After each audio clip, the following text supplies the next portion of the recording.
Part 2 দেখার আগে part 1 দেখার রিকোয়েস্ট রইল। আচ্ছা, আরেকটা ভিডিও আপনাদেরকে একটু দেখাচ্ছি। উনি আরেকটা সেন্টারে যেখানে গেছেন সেই ভিডিওটা একটু দেখুন।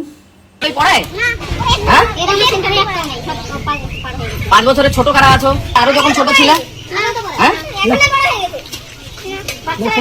বলো, তোমাকে পড়ায়? তোমার তো 5 বছর হয়নি। তোমাকে বই পড়ায়? কি পড়ায়? এই টিচার পড়িয়েছে তোমাকে? পড়িয়েছে না? পড়ায় না? আচ্ছা, আরো কে আছে যারা কথা বলতে পারি? হাই, আসো এখানে। তোমাকে টিচার পড়ায়? পড়ায়? Very good. কি পড়িয়েছে তোমাকে? কিছু দেখিয়েছে? কি?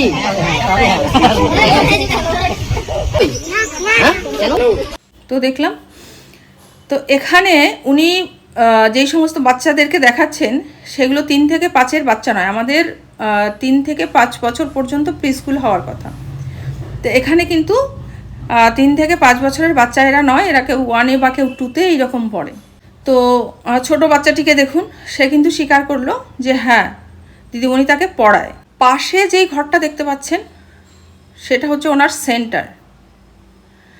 তো আমাদের পড়ানোর কিছু সিস্টেম আছে। গতানুগতিক অ আ ক খ বাচ্চাদেরকে জোর করে পড়িয়ে দেওয়া যাবে না। সেখানে আমাদের কিছু খেলনা নিজেদের তৈরি করে নিতে হয়, কিছু চার্ট হয়তো নিজেদের তৈরি করতে হয়, আর হচ্ছে সেন্টারের 4টি কোণ তৈরি করতে হয়। ঠিক আছে, যেখানে বাচ্চাদের প্রপার এডুকেশানটা আমাদের যেটা সিস্টেম রয়েছে সেইটা দেওয়ার কথা। তো এই সেন্টারটা দেখে বলুন তো উনি কোথায় চার্টটা ঝোলাবেন, কোথায় খেলনাটা রাখবেন এবং কোথায় 4টে কোণ তৈরি করবেন। তা ভাই বা দাদা, আপনি কি সেটার দিকে একবারও নজর দিয়েছেন যে ভালো একটা ঘরের ব্যবস্থা করে দেওয়া যায় কি না, যেখানে বাচ্চারা প্রপার এই এডুকেশনগুলো পেতে পারবে? সেটা নিয়ে তো আপনাকে কথা বলতে একবারও শুনলাম না। আপনি শুধু টাকা খেয়েছেন নাকি, টাকা খেয়েছেন নাকি, টাকা খেয়েছেন নাকি। আচ্ছা, আর একবার আপনাদেরকে এই ভিডিওটা দেখার রিকোয়েস্ট করব।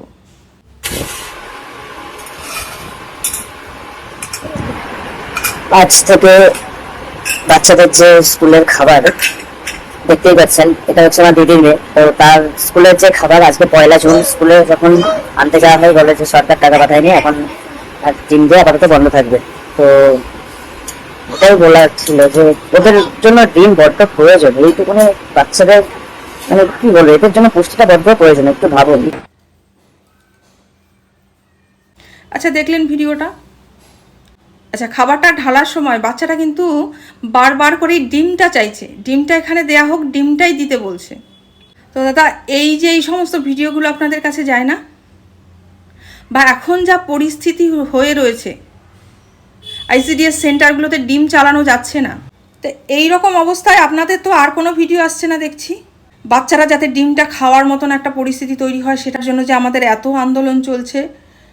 আমরা 3 মাস ধরে ভেজ বিল, এগ বিল এগুলো কিছু পাইনি, জ্বালানি বিল পাইনি, এমনকি আমাদের অনারিয়ামটুকু পাইনি।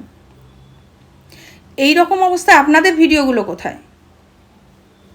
এই বাচ্চাগুলো যে ডিম ডিম বলছে, শুধু এই একটা বাচ্চার ভিডিও আমি হয়তো দেখালাম, কিন্তু বিষয়টা তো একই। একটা ছোট বাচ্চা সকালবেলায় অঙ্গনওয়াড়ি সেন্টার থেকে একটা পুষ্টির জন্য খাবার বরাদ্দ করা হয়েছে। সেখানে ডিম রাখা হয়, ভেজ রাখা হয়, সবটা রাখা হয়। দ্রব্যমূল্যের বৃদ্ধি এমন হারে হয়েছে এবং বিল সবজিগুলো এমনভাবে আটকে রয়েছে, দিদিমণিরা সেটা চালাতে পারছেন না। এখন আপনাদের তো কোনো ভিডিও আসে না দেখছি। আর আরেকটা রিকোয়েস্ট আমি করব, এই যে 4 তারিখের পরে যত ডিম ছোড়াছুড়ি হচ্ছে, একবারও গিয়ে বলেছেন যে অনেক বাড়িতে অনেক জায়গায় দুস্থ অনেক বাচ্চারা রয়েছে যারা 8 টাকা করে ডিম নিজেরাও কিনে খেতে পারবে না, তাদের মুখে ডিমটা তুলে দেওয়া হোক? সেরকম কোনো ভিডিও তো দেখিনি। শুনুন, কোনো পার্টিই তো আমাদের নয়। আমরা আইসিডিএস কর্মীরা শুধুমাত্র সমাজ সেবিকা, না সিপিএমের, না বিজেপির, না তৃণমূলের। তো আপনাদের কাদের ওপরে কি রাগ, সেগুলো অন্যভাবেও তো মেটানো যায়। বাচ্চাদের মুখের ডিমগুলো নিয়ে কেন? ডিমের দাম প্রচুর বেড়ে গেছে। বাচ্চারা খেতে পাচ্ছে না, ওই যাদের জন্য লড়াই করতে যাচ্ছেন না, যে বাচ্চাদের খোলা জায়গায় রান্না হচ্ছে, বাচ্চারা কেন খেতে পেলো না, চালে কেন এই, ডালে কেন ওই, সেটা কাদের জন্য করেন? বাচ্চাদের জন্য করেন। এখন সেই প্রতিবাদী ভিডিওগুলো কোথায়? আচ্ছা, লাস্টে আপনার এই ভিডিওটা দেখাই যেখানে আপনি বলেছেন সমস্যার এত ইজি সমাধান নাকি আপনার হাত দিয়েই হতে পারে। আরেকটা কথা আমি বলি, বিগত সরকার যে চুরি ছাঁচরামো করেছে সেগুলো সব বন্ধ তো হবেই পশ্চিমবাংলায়, এবং আমাদের নতুন সরকার গঠন হয়েছে। আমরা আশা করছি খুব তাড়াতাড়ি এগুলো সমাধান হবে। আপনাদের যে স্যালারি পেন্ডিং আছে, ডিমের বিল পেন্ডিং আছে, জ্বালানির বিল পেন্ডিং আছে, সেগুলো খুব তাড়াতাড়ি আমাদের সরকার ক্লিয়ার করার চেষ্টা করবে। কোথায় এই সমাধান? তো এখনো দেখতে পাইনি। সবশেষে বলবো, বাচ্চাদের ডিম নিয়ে নয়, ওরা খেতে পাক, তারপরে লড়াইটা আমরা করব। কার বিরুদ্ধে কী নিয়ে লড়াই রয়েছে? কোনো শিক্ষিকাকে এভাবে বলা যায় না। আপনাদের সমস্যা হতেই পারে, সেটা সমাধানের জন্য প্রচুর আলোচনা আছে। আগে নিজেরা শিখুন, তারপরে ওই সমস্ত যে ছোট ছোট বাচ্চাদের দেখালেন তাদের জন্য লড়াই করবেন, তারা আপনাকেও মান্য করবে। তো অসংখ্য ধন্যবাদ এই ভিডিওটি সম্পূর্ণ দেখার জন্য। আর দেখা হচ্ছে নেক্সট ভিডিওতে। ততক্ষণ ভালো থাকবেন। নমস্কার।